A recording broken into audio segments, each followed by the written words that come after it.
Number 3. Fuck Ted! You know, after 8 seasons of How I Met Your Mother, I realized a shocking truth. Ted Mosby is a fucking stupid idiot head, and by the way, super creepy. You might think he's nice, kind, and a loving and caring character, but in the end, he's never sure of what he wants. It's funny that in the last episode of season 7, Robin says he literally is full of crap. Good one, Smulders. Now back on Nick Fury's Avenger, haha. The character of Ted makes me want to punch something. In the first episode, he says some random beautiful girl that he loves her, ending with awkward silence and him questioning himself. I think I'm in love with you. What? What? What? Now here's my problem with that. A. If you are right in the head, this stuff never works. B. No one says I love you on the first date except for fucking weirdos. C. Who then, even though if you get a brain fart like that, does not simply find a witty way to get out of that situation? He could have said, ha ha, gotcha, or something. It would have been nice, a little disturbing, but nice. I don't know. What does he do? He admits to love her again and asks himself what's wrong with him, all in her presence. She says he's a psycho. And then they shake hands and his friends tell him that he could have kissed her then. Years later she said, yeah, you could have kissed me then. Well, gee, she really is a changing bitch, isn't she? Then he's always hanging around at a bar. Many times he's drinking himself into situations that are out of his abilities to control. Well, that would have been a nice wink at the whole getting married to Rachel while drunk thing from Friends, but the latter show played it with more wit and more adult. The payoff is clearly troubling Ross's and Rachel's friendship for a long time, even though the redemption is quite well redeeming. In How I Met Your Mother's The Pineapple Incident, Ted gets drunk with 5 shots of dragon piss. Hey, how easy do you think it'd be to sneak into the zoo? I just see some penguins, like, right now. Then calls Robin 11-2 times till she finds it fucking creepy. And then he fucks a girl called Tracy, Judith, whatever. Robin plays back one of his calls when she visits him the next morning, and we got our comic relief. Haha, not creepy at all, haha. And then the next episode everything's back to normal. Then he cheats on his distant relationship with Robin, almost like Ross did with Rachel, but they were on a break. Haha, did you get it? I quoted the show. Robin finds out, she's pissed, but then they get together anyways. Talk about awkward. Then he does some weird stuff like getting a tattoo. He hits on a married woman twice without payoff. He dates women with no future. He brings random bitches to his best friend's celebrations.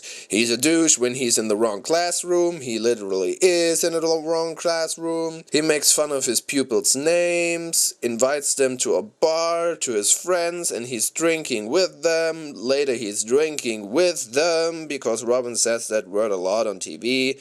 Then he's wasted again and again and again and again. I don't know for sure, but apparently he destroys a wedding in the final episode of season 7, getting together with that pumpkin chick that went to Germany. He cheated on her, remember? What's wrong with those people, Jesus H. Christ? He's a very unlikable character since there's no arc to him, no catharsis or redemption to his actions. Ross always got payback, and a payback big time, not only once. We felt for him. With Ted, we just felt bad watching this fuckhead doing more and more retarded shit in every episode. It seems that the screenwriters don't really understand how to write the main character. Which leads us to... Number 4. Writing coherent characters with arcs and stuff. You know, movie making. One thing that really sticks out with Friends is that the characters feel like real people.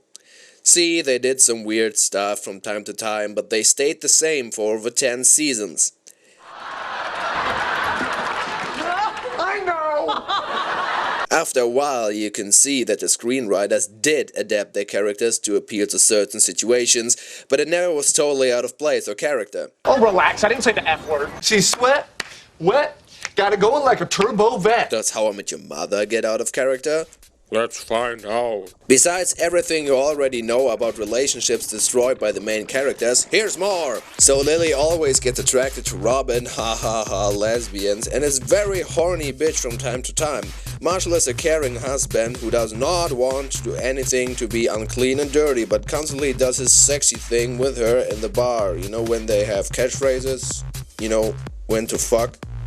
But that's a minor point. Lily also leaves Marshall in the first season to make season 2 more about him not being Marshall and, you know, to make the story more intense. I don't know. When they get back together, which is quite illogical from Marshall's point of view, then she, being a teacher and shit, stamps on his trembling feelings within the first episode back together as she talks about the upcoming wedding, which she cancelled by, gee, I don't know, leaving him? But hey, she's cute, and he's cute, and cuddly duddly. Next episode! Robin hates kids, then she loves kids, but then she's sterile. Oh, that's inconvenient. The only character that has a real arc is Barney Stinson. No, really, look it up. He comes on the screen as a cardboard cutout of his past self. A failed relationship, a father amiss, a strange mother, a gay black brother, and his love for nature in the first years of college. You know, when he dated that chick when he played on his Casio. Then fate takes him right by the balls, and he becomes a corporate ladies macho man who sleeps around, uses mindless catchphrases, and gives advice that only works for him because, you know, the writers wrote him that way. It's comical and does not feel real, but that makes the redemption even more fruitful. He's in love with Robin. We see his struggling while Ted is doing her. Obviously realizing one of his best friends is being hurt by that. Then, when Barney confesses that he slept with Robin, a little bit early in the show, Ted punches him in the groin and ends the friendship. But then he renews the friendship out of guilt because Barney's being hit by a bus. Well, that came out of nowhere! He eventually gets together with Robin, but that won't last for all too long because Ted and the others decide to break him up. Well, that's totally out of character again, but ha ha ha ha ha, fat suit Neil Patrick Harris, man didn't we laugh. They break up, he starts sleeping around, and we kinda feel that's wrong for the character. But then comes Nora, and then we meet the father, and then that karma stripper chick, and we finally see the reveal he is in the end being Robin's husband after all. Then that's what we call an arc. Beginning, struggle, Resolution. He after all should have been the main character of the show, but he secretly is for a lot of people. I'm the new leader of the gang!